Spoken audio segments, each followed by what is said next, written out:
اور جو اپنی دی ہوئی ڈیڈ لائن تھی اس سے پہلے ہی وہ مکر گئی مذاکرات سے، کیونکہ ان کا ہدف کچھ اور تھا. تو اب یہ اسٹریٹ پروٹیسٹ کی بات کر رہے ہیں اور گرینڈ الائنس کی بات کر رہے ہیں. تو دیکھیں گرینڈ الائنس تو پہلے تو ان کو with in P T I, جس طرح آپ اپنے انٹرو میں بھی کہہ رہے تھے کہ وہاں بنانے کی ضرورت ہے، کیونکہ پوری جماعت ایک تقسیم کا شکار ہے اور ایک دوسرے کے اوپر الزامات کی بوچھاڑ ہے. اچھا، اب اس مراحل سے یہ جب نکل کے دوسری گرینڈ الائنس کی طرف جاتے ہیں جس میں اور دیگر جماعتیں، تو آپ نے دیکھا ابھی خاقان عباسی صاحب کا بھی بیان تھا کہ اگر یہ پروٹیسٹ کریں گے یا سڑکوں پہ نکلیں گے تو یہ ان کا رائٹ ہے، یہ لازم نہیں ہے کہ جو گرینڈ الائنس ہے وہ اس میں شامل ہو. اور مولانا صاحب اور پی ٹی آئی کا کس چیز پہ الحاق ہوتا ہے، کیا وہ ڈائنامکس بنتے ہیں، یہ ابھی بڑی اس کے اندر کہ was it ever threatening for you? I mean یہ ٹھیک ہے کہ ابھی کچھ عرصے تک ماہ رمضان ہے، ظاہر ہے کہ اس کے اندر وہ کہہ رہے ہیں کہ ہم ایسی کوئی سرگرمیاں نہیں رکھیں گے، لیکن جب یہ بات ہو رہی تھی یا اس سے پہلے دے ور ایکٹیو اور یہ خبریں نہیں آئی تھیں کہ جی اندر پارٹی میں تھوڑا سا تقسیم ہے کئی معاملات پر، اس وقت تک was it threatening for you guys? دیکھیں اگر 126 دن کا دھرنا تھریٹننگ نہیں تھا تو یہ ان کا، اور ویسے بھی جو فل اور فائنل کال تھی 24 سے 26 نومبر کو وہ تھریٹننگ نہیں تھا، یوم سیاہ تھریٹننگ نہیں تھا. تو اب یہ بھی جو ان کے نعرے ہیں یہ کھوکھلے نعرے ہیں اور اس سے کوئی حکومت کو خطرہ نہیں ہے. یہ نیوسنس ضرور کریٹ کرتے ہیں، پولیٹیکل کلائمیٹ کے اندر انسرٹنٹی پیدا کرنے کی ان کی کاوش کوشش ہے.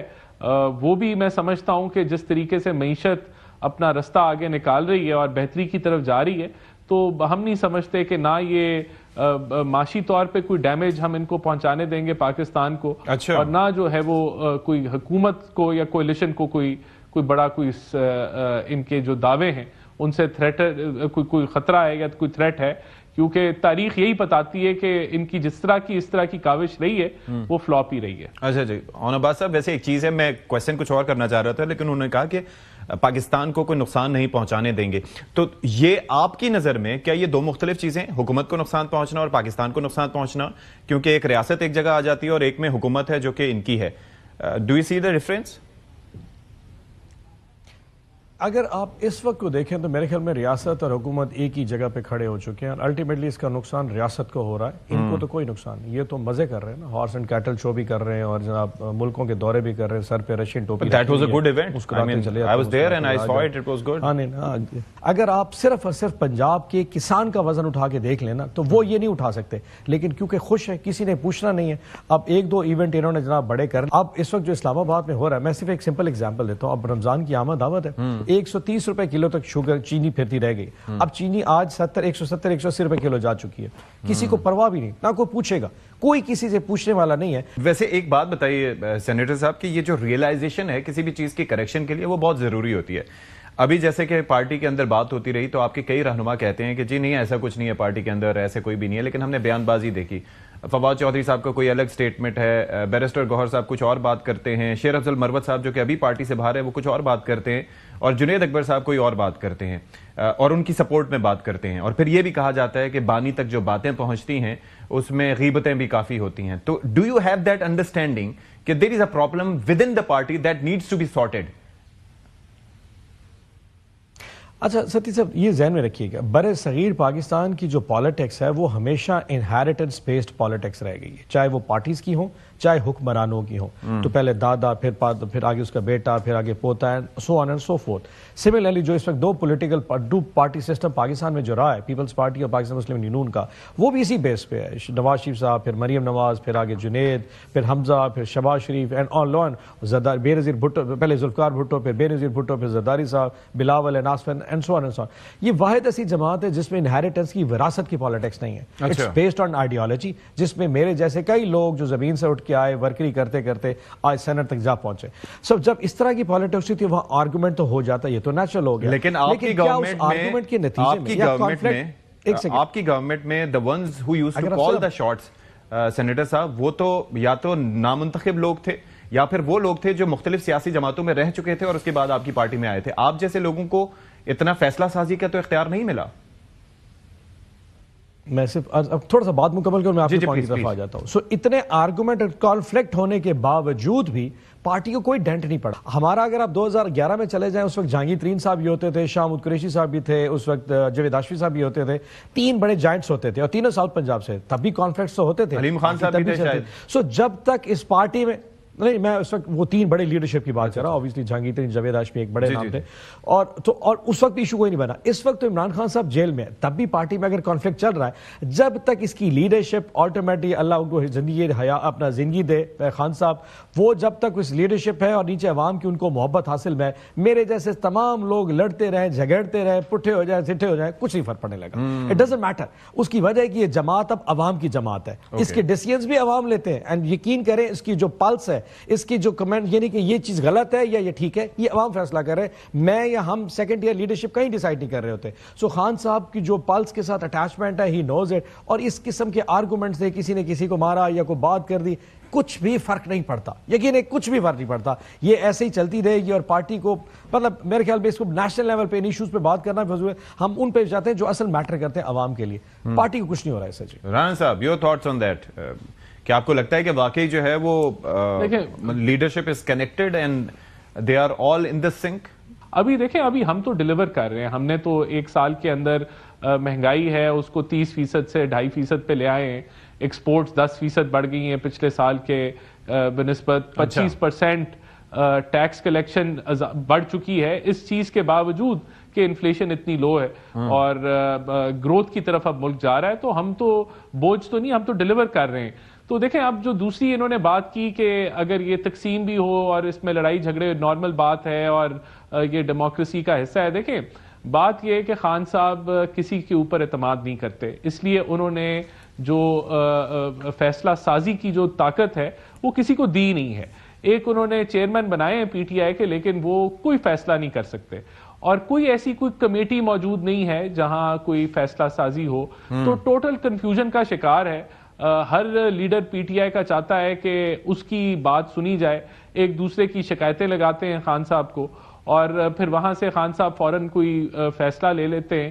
تو یہ کنفیوژن کا شکار ہے. اور جب ایک جماعت کنفیوژن کا شکار ہو تو نظر آتا ہے، انہوں نے کہا جی عوام ہمارے ساتھ ہے اور عوام جو ہے، تو وہ آپ نے جنید اکبر صاحب کی جو آڈیو ہے وہ بھی آپ نے سن لی، جو سوابی میں جلسہ ہوا تھا.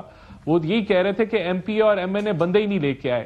تو عوام جس نے خود نکلنا تھا سوابی کے سرکاری جلسے کے اندر، وہ خود تو نہیں نکلی، لیکن M P A M N A بھی عوام کو نہیں نکال سکے اور وہ انہی کے احتساب کی. اسی طرح آپ نے دیکھا کہ جب 14 سال سزا ہوئی خان صاحب کو تو کوئی نہیں نکلا پورے پاکستان سے. یہاں تک کہ کے پی کے اندر بھی کوئی چھوٹا موٹا جلوس نہیں آپ کو نظر آیا.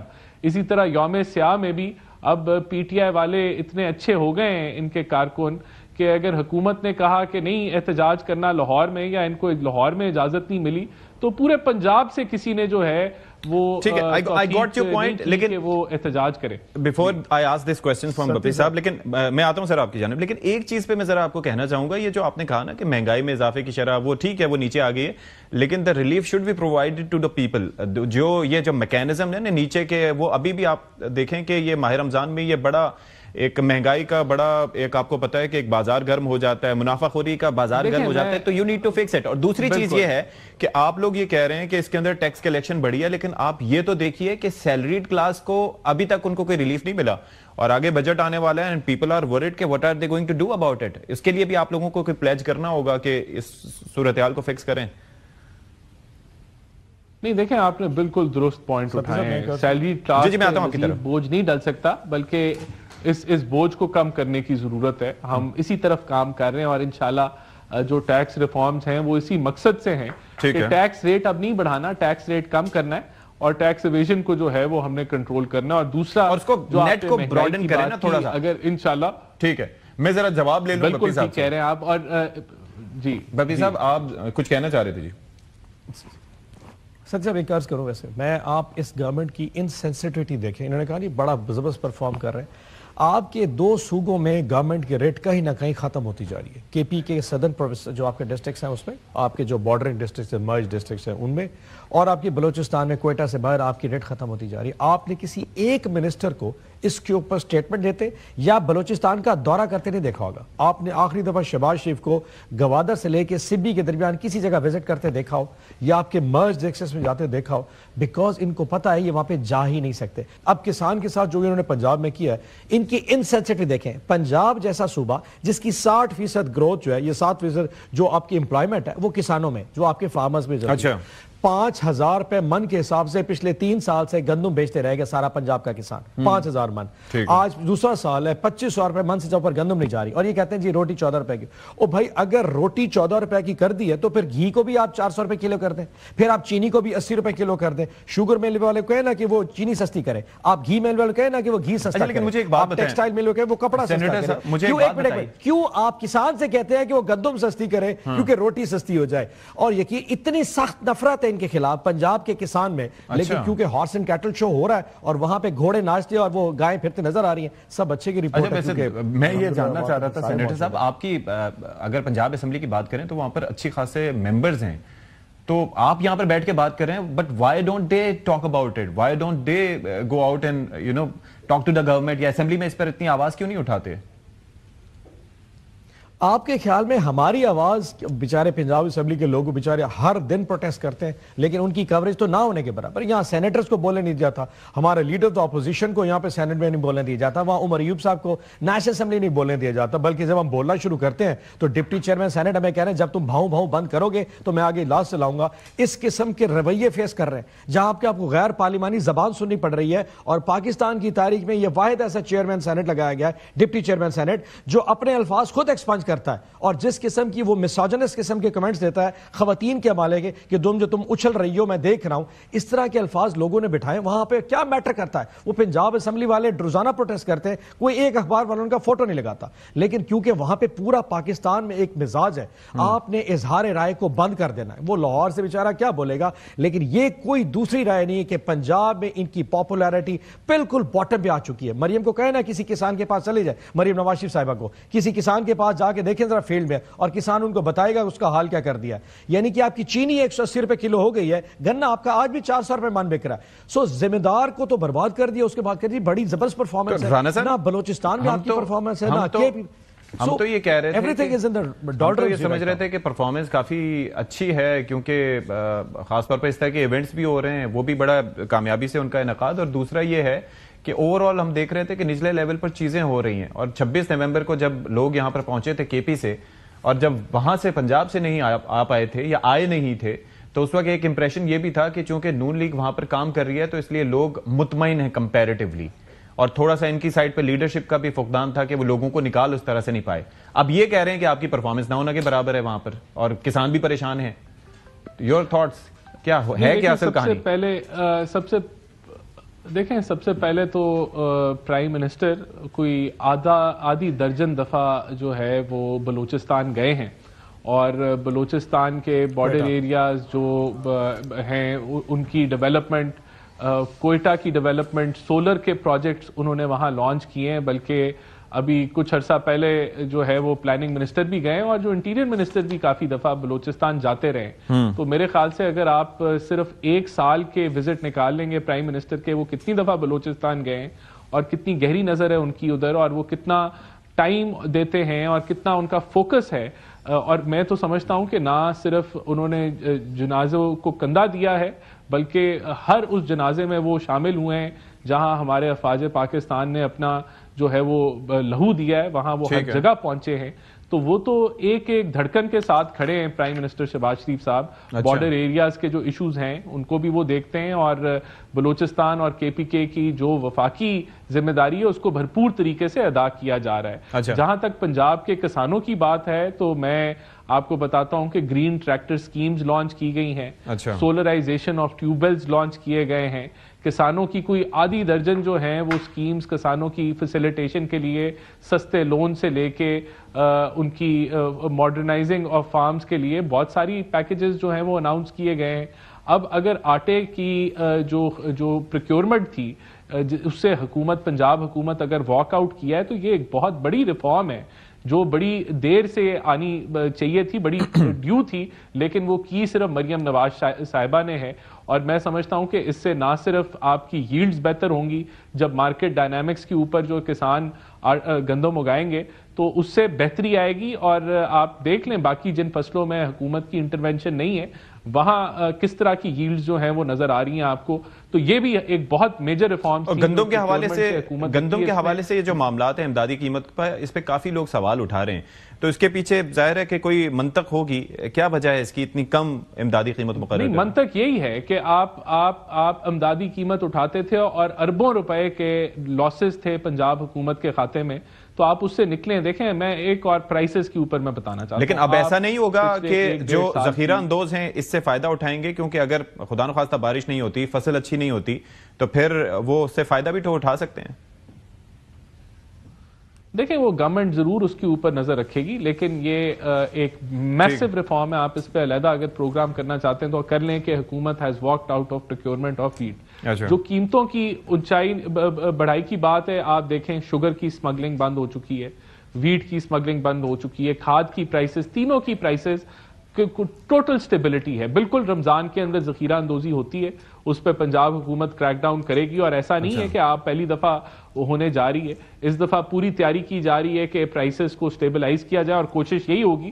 اور میں بھی اپیل کروں گا کہ لوگ جو ہیں وہ ذخیرہ اندوزی نہ کریں, اور اس پہ کریک ڈاؤن ہوگا سخت, اور قانون آپ کو آڑے ہاتھوں لے گا.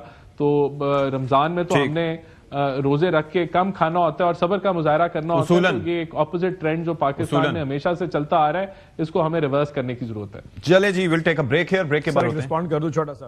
We'll have more discussion after the break, sir.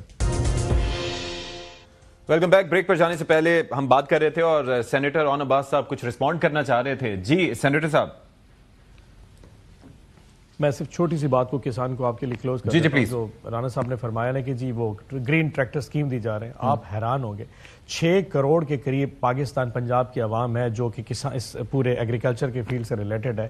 1000 tractor پورے پنجاب میں 1000 ٹریکٹر دیا گیا ہے. اب آپ اندازہ کر لیں کہ ملتان میں کتنا اور گجرانوالہ میں کتنے اور سرگودا ڈویژن میں کتنے ٹریکٹر آئیں گے. نمبر 1. نمبر 2, انہوں نے کہا جی امدادی قیمت بند کر دی اور ریفارم کر دیا. دیکھیں امدادی قیمت کا اگر پروسیس ختم کرنا تھا تو گریجولی کرنا چاہیے تھا. 5000 روپے من سے کرتے کرتے آپ 30,000 روپے لائے, اور پچھلے سال 3000 روپے من بھی نہیں دیا. سو اس وقت پرائس 2400 روپے من پہ آ چکے. اگر آپ سمجھتے ہیں کہ یہ اس ڈائنامک سے وہ جناب ییلڈ بڑھے گی اور وہ محنت کریں گے, حضور اس سے کیا ہوگا کہ وہ شفٹ ہو جائیں گے. وہ گندم کاشت نہیں کرے گا. اس سال بارشیں نہیں ہوئی, آپ نے اپنے انٹرو میں کہا اس سال بارشیں کوئی نہیں ہوئی, ان کے پاس امدادی قیمت بھی کوئی نہیں. اور الحمدللہ پچھلے 2 سال میں جتنی کرپشن کر کے انہوں نے یوکرین کی گندم منگوا کے رکھی ہوئی ہے جو کہ ابھی تک کراچی میں 10 لاکھ ٹن پڑی ہوئی ہے, اگر شارٹ فال آتا بھی ہے تو سپلائی پھر بھی زیادہ ہے, مارکیٹ کبھی بھی اوپر نہیں جائے گی.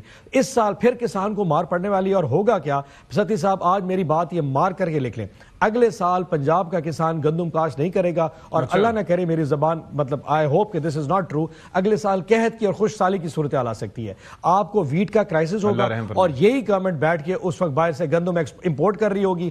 اربوں ڈالر کے فارن ایکسچینج کے ریزروز استعمال ہوں گے, اور پھر کہیں جی گندم شارٹ ہوگی تو اس لیے باہر سے منگوانی. لیکن کیونکہ اس میں کک بیکس آئیں گے, اس میں پیسہ آئے گا, پھر یوکرین والا ڈرامہ ہوگا, اور اس کے بعد پھر 2 سال پھر ایسے چلتے رہیں گے. سو آج اپنے کسان کی گندم لینے کو تیار نہیں ہے, کل یوکرین سے یہی گندم منگوا کے کہہ رہے ہوں گے دیکھیں جی ہم نے باہر سے گندم. سو عقل کی بات یہ ہے کہ آپ منیمم پرائس مقرر کریں, کچھ بائنگ کریں تاکہ وہ اس کے اوپر کم از کم گندم اگاتا رہے. ادروائز وہ مکئی میں چلا جائے گا, وہ چاول میں چلا جائے گا, وہ رائے پہ چلا جائے گا. دس ول ناٹ بیکم. ہم ایگریکلچر کنٹری ہے, ہماری بیس یہی ہے. لیکن انسینسٹیو قسم کے اگر حکمران ہوں گے جن کو لوگوں کی تکلیفوں کا اندازہ ہی کوئی نہیں ہے. میں نے آپ کو کہا نا, ان کو بلوچستان اور کے پی کے سے کوئی لینا دینا نہیں, ان کو پنجاب کے کسان سے کوئی تعلق نہیں, ان کو سندھ کے کسان کے پانی سے کوئی ایشو نہیں ہے, بیکاز ریاست ان کا بوجھ اٹھا رہی ہے. جب تک ریاست ان کا بوجھ اٹھائے گی مزے لیتے رہے. الحمدللہ ہارس اینڈ کیٹل شو. لیکن مجھے ایک چیز بتائیے کہ آج ہم کرٹیسزم کر رہے ہیں, اور یہ مجھے لگتا ہے ہارس اینڈ کیٹل شو مطلب آپ کو کچھ زیادہ ہی برا لگ گیا ہے. لیکن بہرحال میں یہ کہہ رہا ہوں ایونٹ ہے تو let's appreciate it. If there is some thing مطلب فار دا انٹرٹینمنٹ تو ٹھیک ہے, لیٹس ہیو اٹ. میں یہ کہہ رہا تھا کہ بھائی یہ جو آپ کا ہی ظاہر ہے کہ بانی پی ٹی آئی کا ہی فیصلہ تھا کہ انہوں نے پنجاب میں بزدار صاحب کو وزیر اعلیٰ لگایا اور پھر انہیں وسیم اکرم پلس بھی قرار دیا. مطلب اور جس طریقے سے ان کے ناتجربہ کاری تھی یا پھر باقی جو عوامل کار فرما تھے, اور I don't know who was running the show back then, تو اس کی وجہ سے تو کوئی بھی آنا تھا, کسی نے بھی آنا تھا تو اس نے پرفارم ہی کرنا تھا, کیونکہ آدھا پاکستان ہے پنجاب آبادی کے لحاظ سے اگر ہم بات کریں تو. ڈو یو تھنک کہ یہ ڈیسیجن جو ہے وہ سوچ سمجھ کے اس وقت لینا چاہیے تھا؟ اچھا دیکھیں, بزدار صاحب کا فیصلہ غلط یا صحیح, لیکن جو اینڈ پہ پرفارمنس آئی میں اس پہ بہت راضی ہوں. ہمارے کم از کم میں دیکھیں, میں اپنے ساؤتھ پنجاب کی بات کروں, ہمیں آج تک جنوبی پنجاب کے صوبے کو کسی نے ایکسیپٹ نہیں کیا.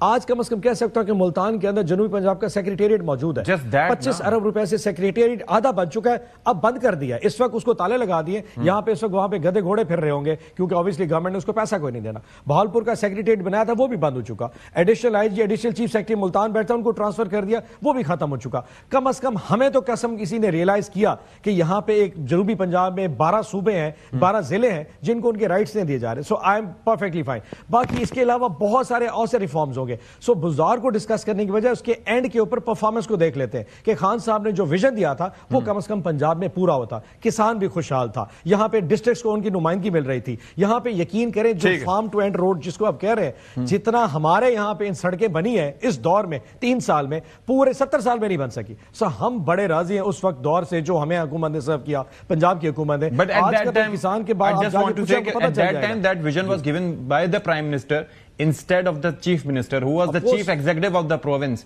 تو رانا صاحب your thoughts کے واقعتاً اتنا اس وقت جو ہے وہ ویژن رہا, اور یہ جو آگے جو صوبے کا معاملہ تھا یہ تو خیر ہماری بحث کہیں اور چلی جائے گی. تو ابھی کس وجہ سے آپ لوگوں نے کام روکا ہوا ہے وہاں پر؟ سیکریٹریٹ وغیرہ تو بن گیا تھا, اب کیا ہے؟ کام تو کہیں بھی نہیں رکا. بات یہ ہے, میں مختصر بات کروں گا. جو سیکٹری زراعت تھے وہ میرے خیال سے 17 یا 18 دفعہ تبدیل ہوئے تھے 4 سالوں کے اندر. یہ ان کی ریفارمز تھیں.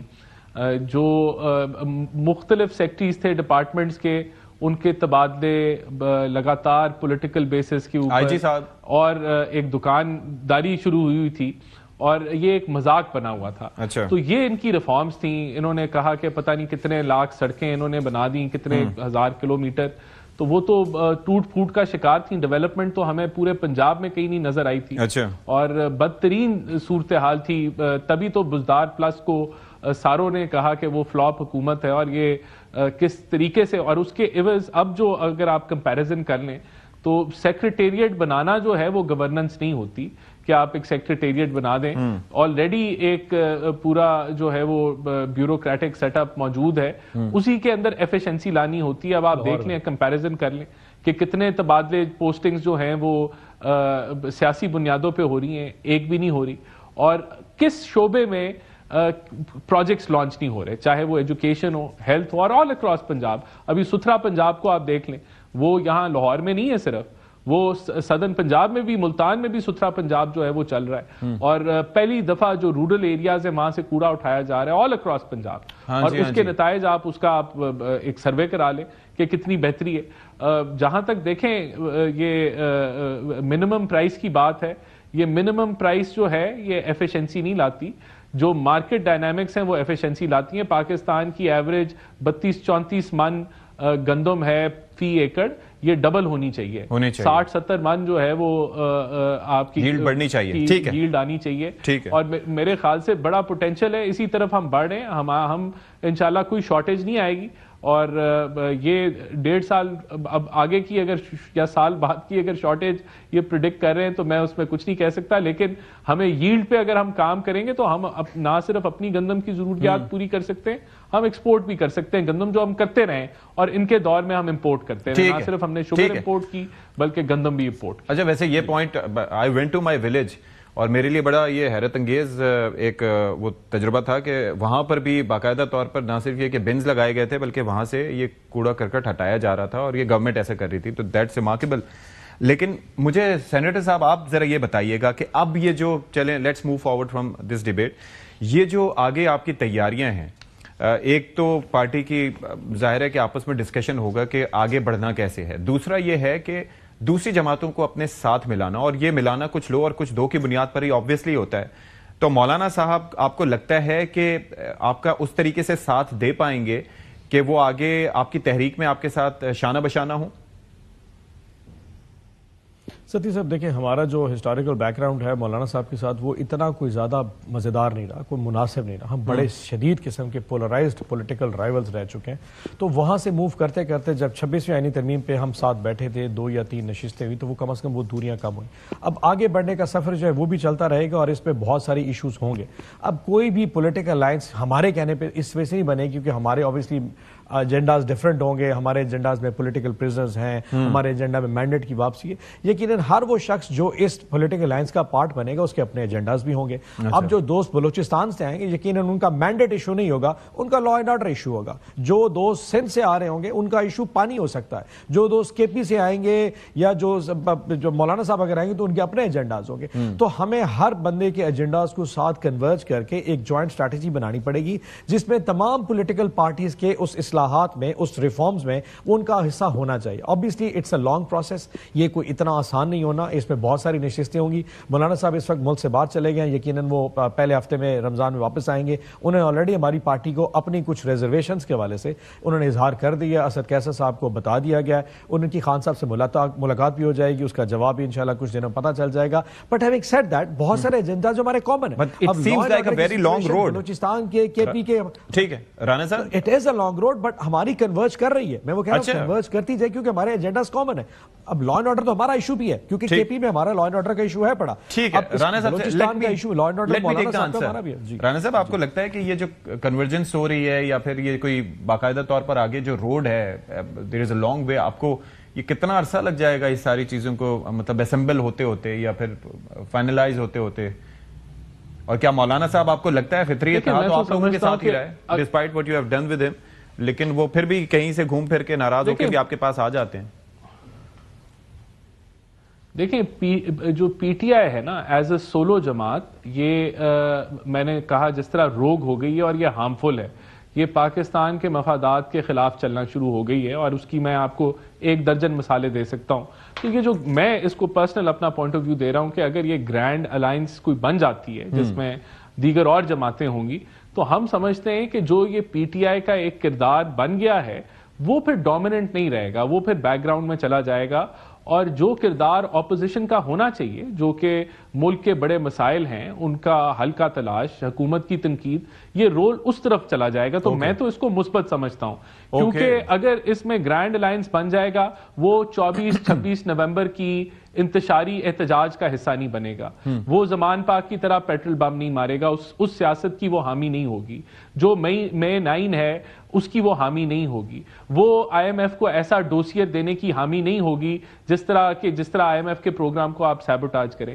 یا وہ امریکہ کے پاس گلی گلی کوچا جا کے کانگریس مین سے خط و خطابت کرانے کی حامی نہیں ہوگی. یہ میرا انالیسز ہے.